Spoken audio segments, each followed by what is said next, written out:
So we have three food and beverage specialists here today. So Valeria Molinari. Valeria is a graphic designer, a designer and illustrator. She has her brand Pickle and Tongue. She's originally from Venezuela and moved here to Baltimore to go to MICA. And her thesis project centered around food, illustrations, and design, and she sort of kept with that. And now at Pickle and Tongue is sort of, most of that embodies sort of the food theme. So welcome, Valeria. We have John Zarevitz from Union Craft Brewing. He's co-founder and also the marketing director. And so John has a background in writing, graphic design, sort of has this really interesting history to talk about what collaboration means in his particular context. Thank you, John. And then Amy Langrehr. Amy is also known as Charm City Cook. You probably recognize her from her very popular Instagram feed or her blog. So Amy has been writing about food for many years, but took the leap last year to quit her very long-term job at Friends School and take on this food writing project full-time and social media consultant. So welcome, guys. Come on up. So, yeah. You have your own mic. I'm going to sit on the end. So the way we're going to do this is we're going to do it like Gwen Ifill style. Oh, wait, we scoot that way. You're like, you are not Gwen. I'm channeling. So I'm going to sort of moderate discussion for about 20 minutes, and then we'll open it up for Q&A. So, take note of your questions if I don't ask them first. Hi, guys. Hey. You get your own mic. Oh, seriously? Yeah. Okay. And water. You're welcome. So I kind of gave a quick rundown of who you are, so we're just going to launch right in. Can you each sort of go through and give how you define collaboration? I'll take it, I guess. So, hi, thank you for being here. I think collaboration is, I don't know, it's it's sort of getting together with someone who has a very similar vision than you, and work with them to create something amazing.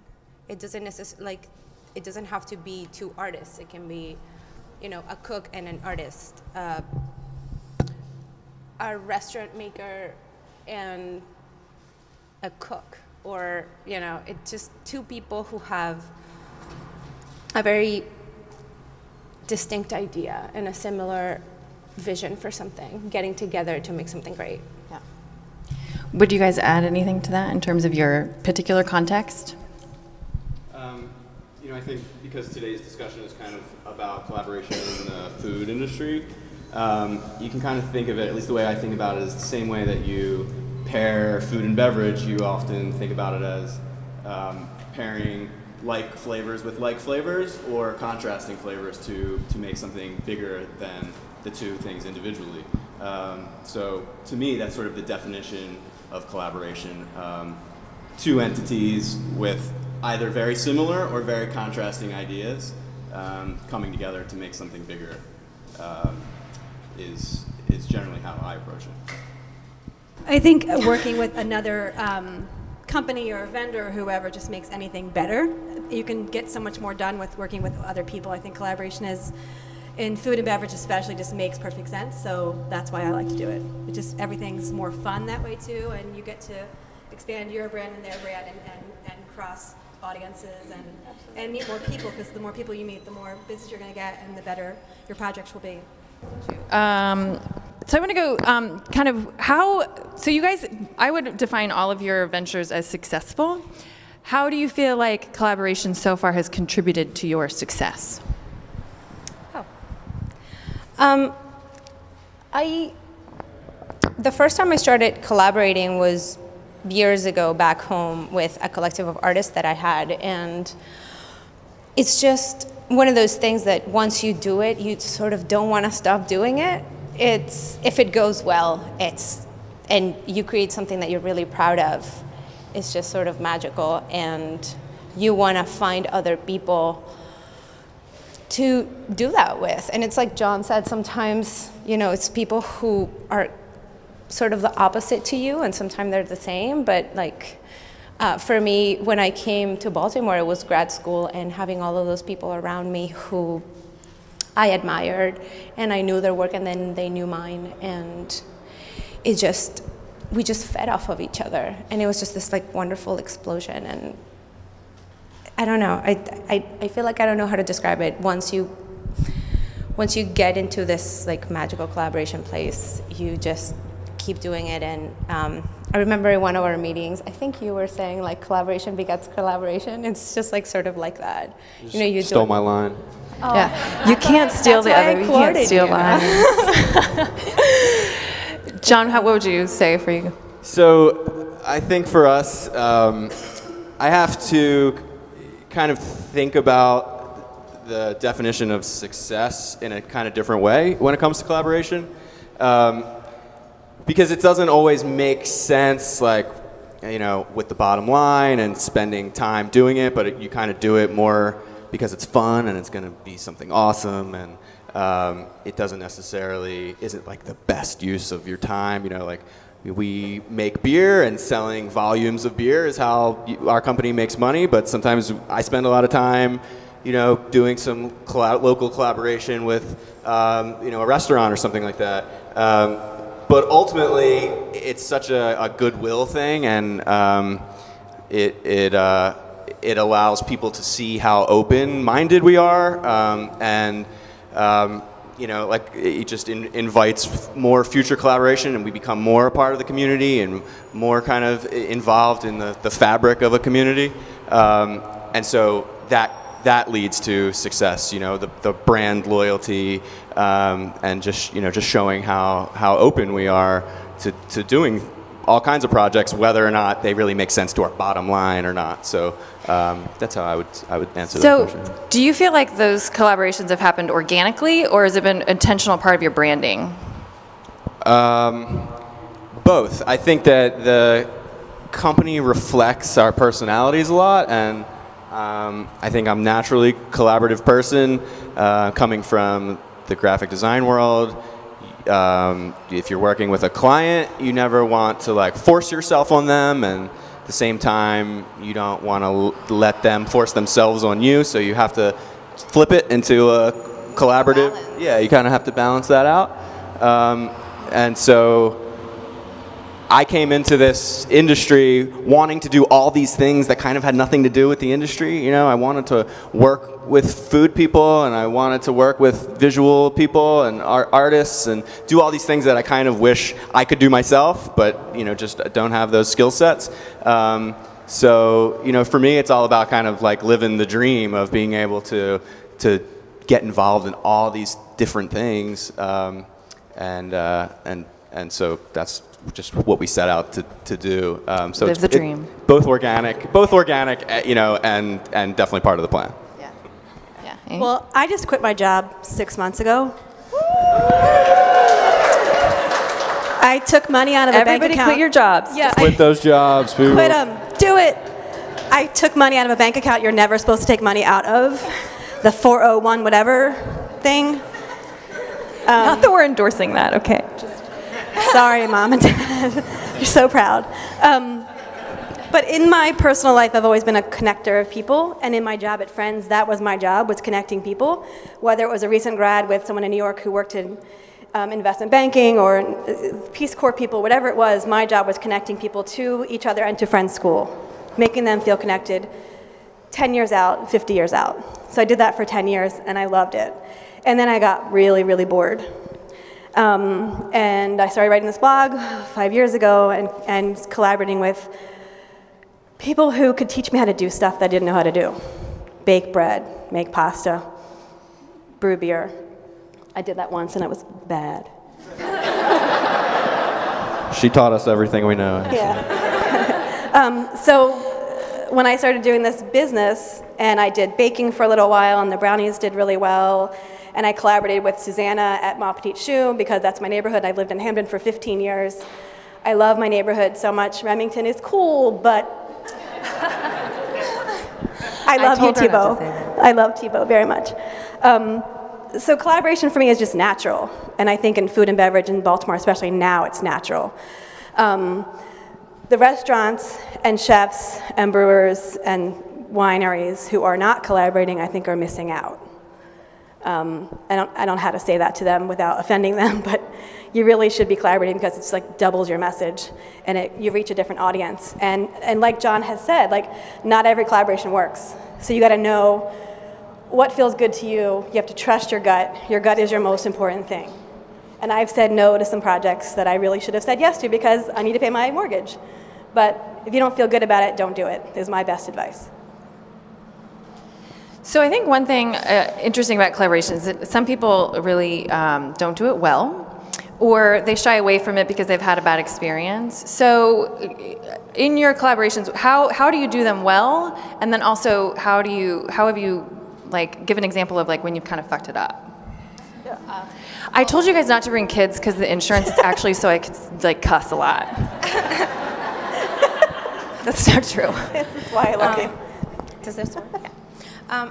I think, well, personally, the way it works really well is to establish the lines of communication as soon as you go into the project and talk to the other person and talk about your goals and what you want to achieve with a project and like set up a timeline and talk about it extensively.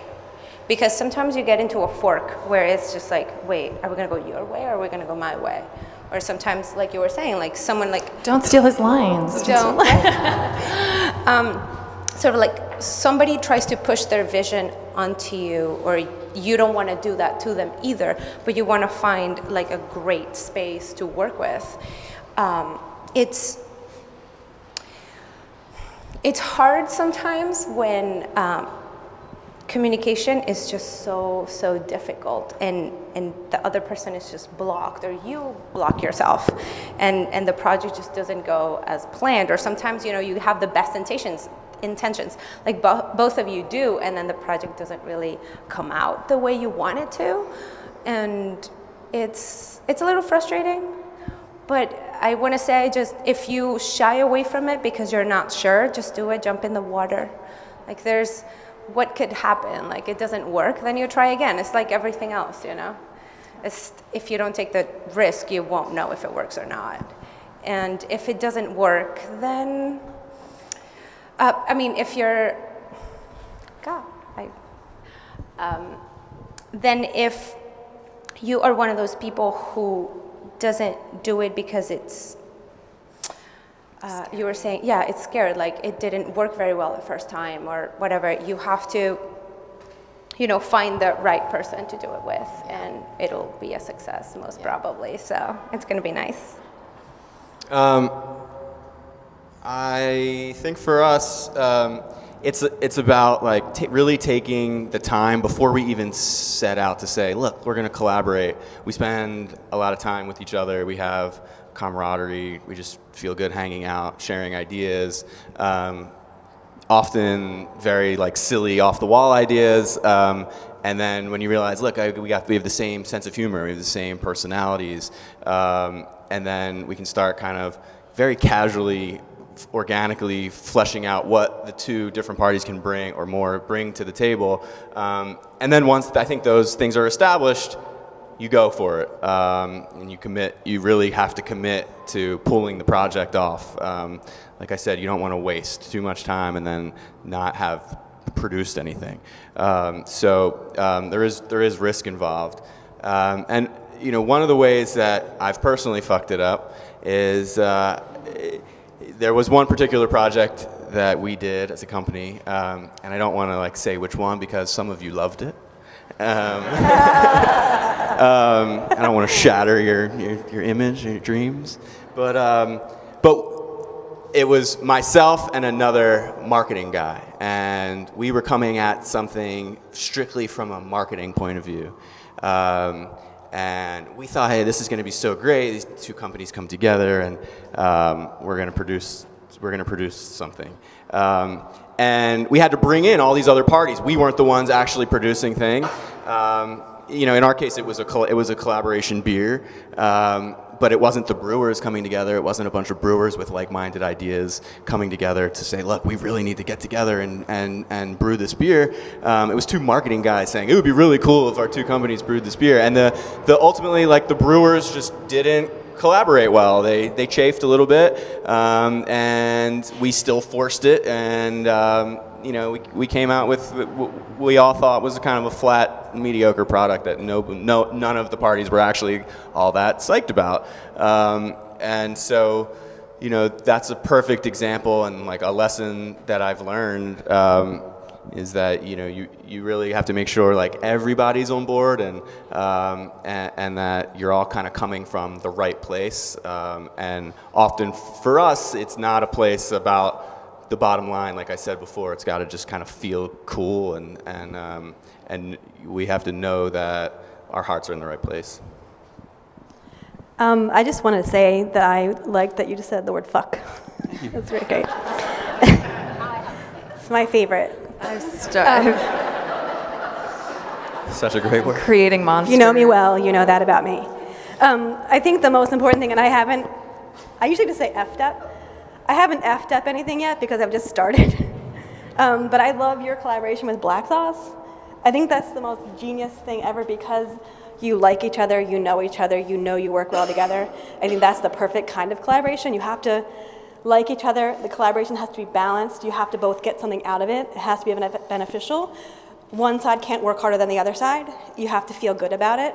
And when I work with my clients now, like I have a new client who's opening in a restaurant, and we're working with web designers and all kinds of things. And it's really, we had a photo shoot yesterday at the space, and it was really cool. And so that felt really good to be in on the ground level of something like this, like Thibaut is doing with this. That kind of collaboration to me is the best because it's from the ground up and it's really fun, but that doesn't happen a lot. So I think working with people that you like and you trust, and you actually either like their food or drink their beer or whatever it is, whether it's a distillery or a brewery or whatever, you should work with those people. You need to like who you work with. That's the most important thing. This question's to you. Oh dear. Yeah. How, sort of in your observations, how do you find Baltimore to be a unique context for collaborating? Sorry, Dad. This should be a drinking game for every time we say collaboration. What time is it? Can we I don't know if it's unique, but I'm floored by the collaboration in food and beverage in Baltimore, and I don't think it existed 3 years ago, honestly, or at least I didn't see it, or maybe I wasn't looking for it. Chefs work with chefs all the time. There's pop-ups all the time. Seafood companies working with restaurants and doing special, like a lobster dinner or whatever it is, like something different. I think collaboration in Baltimore is just normal now. Why did that change? I think new blood, new restaurants. I mean, just so many more restaurants now, and so many younger people getting involved, and that's just the way younger people think. I have a friend who's a chef who doesn't want to do anything like that, and that's just not his scene, and I get that, but I think he's missing out. But I think collaboration is just the way it is now. There's so many people doing collaboration and other things besides food and beverage, but I think Baltimore is just prime for it. We're ready. I definitely agree with, I don't know why it is about the sort of generational thing, but to me, when we started the company and I wanted to collaborate, it seemed like there was this whole fresh generation of entrepreneurs and restaurateurs and artisans and starting their own businesses, and that has just opened up the doors to collaboration, whereas like I feel like there was sort of like an old guard, especially in the beer world. There's like this old guard of beer people that, you know, withstood the test of time through some really difficult times, and it's very cutthroat, it's very competitive, you don't collaborate, you don't share ideas, and I just see Baltimore as this very open place. So, you know, for me, it was really quickly once we opened our doors, I realized that there were all these really cool potential collaborators within an arm's reach. not only just in Woodbury and Hamden, but all over Baltimore. And it was not hard to connect with those people. You just got to reach out, and it's just that easy. Can you talk about the black sauce collaboration? Because I think that's one that jumps up in people's mind. Like, how did you start And that? the La Cuchara one, too. Yeah, so the black sauce one.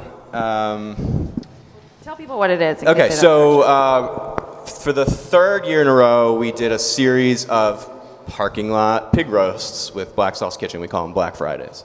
So we started it 3 years ago, where we did it, I think it was like every Friday for a month, and they were incredibly popular. We had overwhelmingly supportive community come out for that.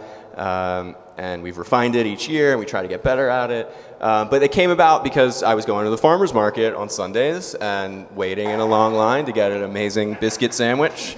And standing there, like, waiting for my sandwich to be ready. And I'm like, hey, you guys like beer? Yeah, we totally like beer. And I'm like, I make beer. I really like biscuits. No, we don't like beer. Yeah. So we just liked each other, and we started to talk. Like, each week I would come back and we would kind of further the conversation. And then I realized that they did something called roadside smoke, where they weren't just they weren't just down at the farmer's market, but they were doing, each week they were picking a different part of the pig, or a different meat to feature. And I really liked that idea, and I thought we could bring that down to the brewery. So we just came up with doing these whole pig roasts with a few other things, and very casual, kind of keeps their identity in place. It's market style, so you still wait in a long line, but in my opinion, it's a much more fun line to wait in. It's a very long line. You got beer. It's a long line, really right? Long line. But you got beers in your hand. But when you're waiting for the beer, the line is long. You need to have the... Right, you have to have, you have to have the beer. You're troubleshooting the service model right now. There's a DJ. It's just cool, and usually we've had luck with the weather. It's always beautiful out. And then you go up and you order by the pound, and it's very like market style, and you go sit where you can sit, or you stand against the whiskey barrel, or like whatever it is that you can do in our parking lot. It just kind of transforms the space. It brings people together, which is what we're all about. It's kind of like our mission statement, is bringing people together based around beer and community. And so it's just worked. Love doing it. I think, and I love that story in part, because my takeaway from that is sort of to take the risk and ask the question, like make the ask when you sort of feel that connection with somebody. I was going to talk about that, because the way you approach them, I feel like it's the way you should approach anybody you want to collaborate with. Like, there's no harm in just asking. If someone likes what you're doing and you like what they're doing, just approach them and be open about it and see what they say. Maybe it's not right now, but they will keep you in mind for something later. Or, sometimes, like, I have been thinking about approaching a very big company, but it's intimidating because they're really big, and you don't want to come up with like a really small product, which I think, like what you were just talking about, is great, because it's just like a one-on-one, and you keep developing it. But sometimes when you want to approach someone big, you sort of like go in with a sketch or something, and it's like, this is sort of what I would like to do with you, and sort of like get your foot in the door and try to approach them that way. So that could be interesting too. You do have to sell yourself a little bit, and sometimes that feels weird and gross, but you have to sell yourself and talk about yourself, which also feels weird and gross. But in this climate, you've got to, it's competitive too, but if there's a likely pairing, go for it and ask them. And one of my pet peeves is when people don't talk on the phone. I hate talking on the phone, but when I need to get something done, you got to talk on the phone. Sending 75 texts back and forth is not helpful,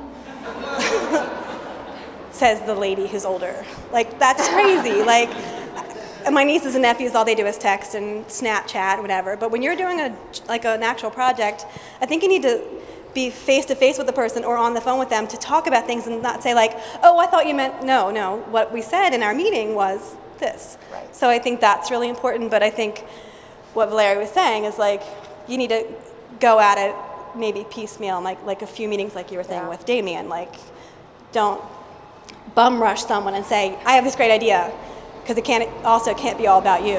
Right. We get approached a lot too by people that, like, they know, like Valeria said on behalf of me, that collaboration begets collaboration. So like we kind of are, we're known as collaborators, so we get approached a lot to collaborate on projects. And I'm starting to see more and more like people that have never had our beer or like have never been to the brewery.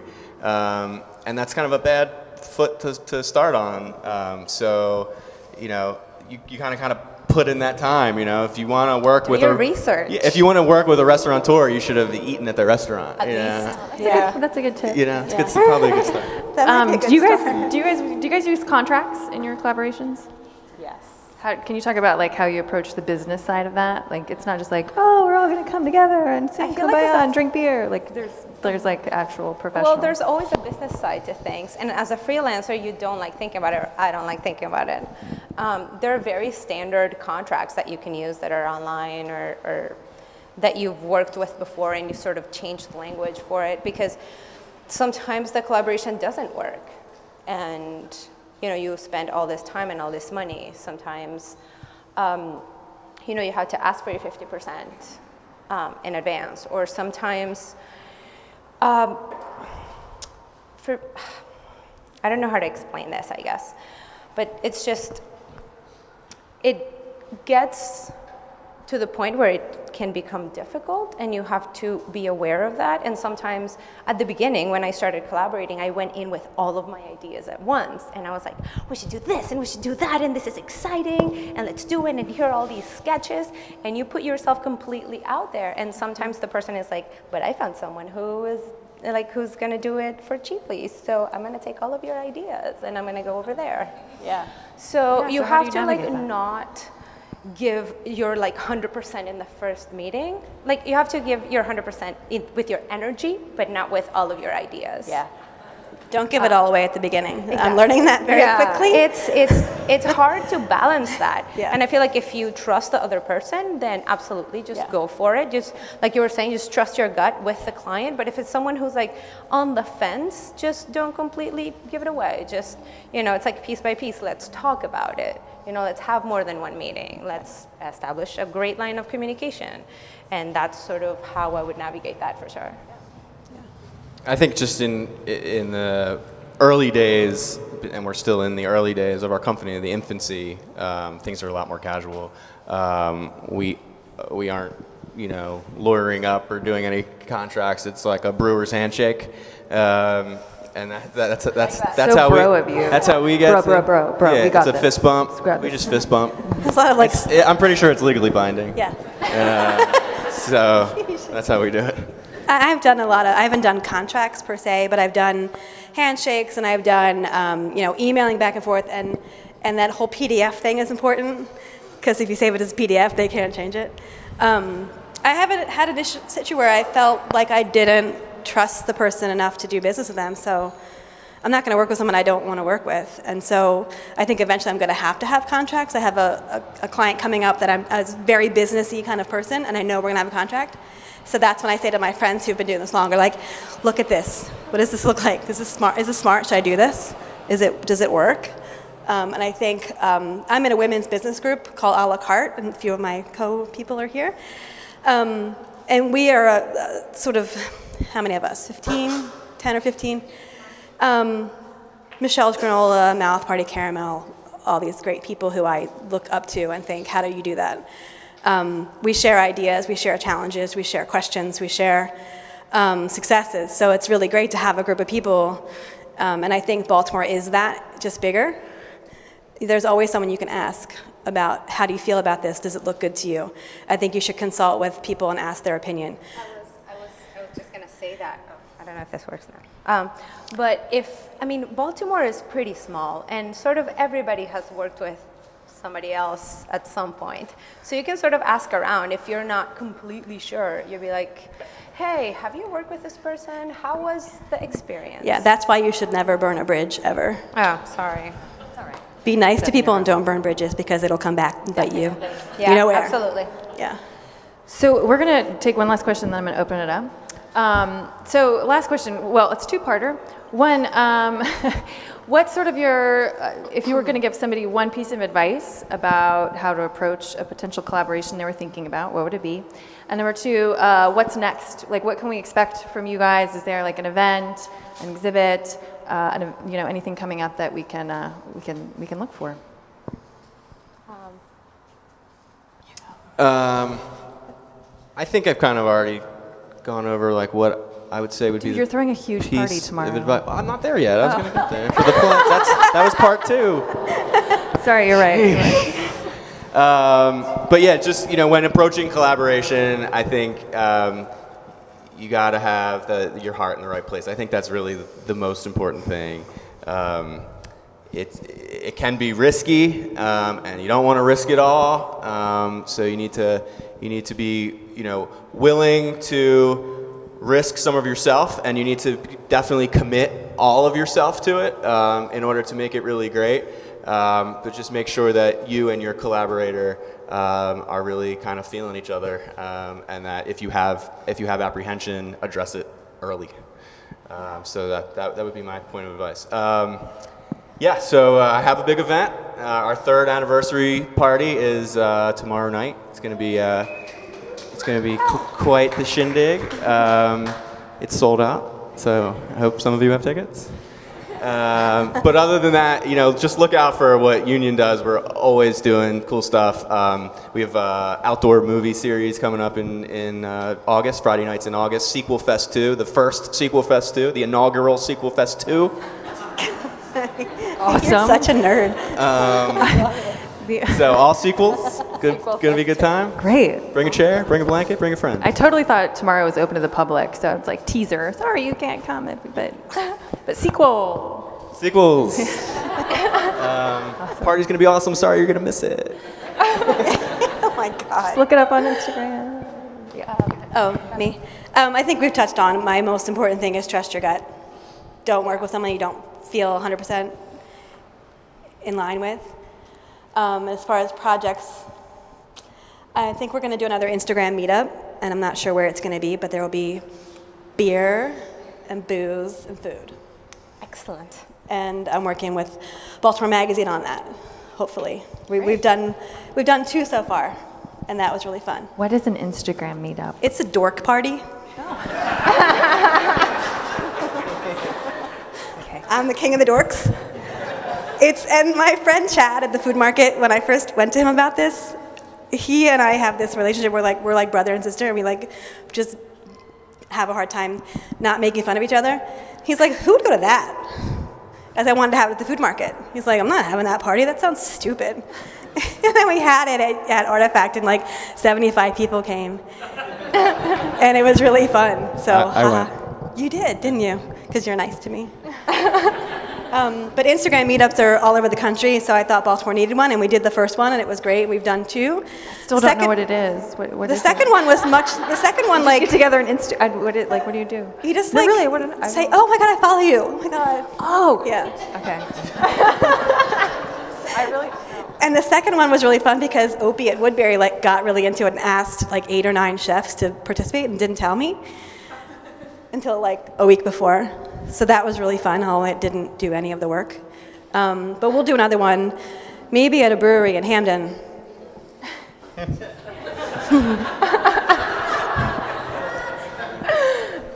Magic is happening right in front of you, people. So, what filter do you use? Yeah, that was your name tag was your favorite filter. Your name tag was literally your favorite filter.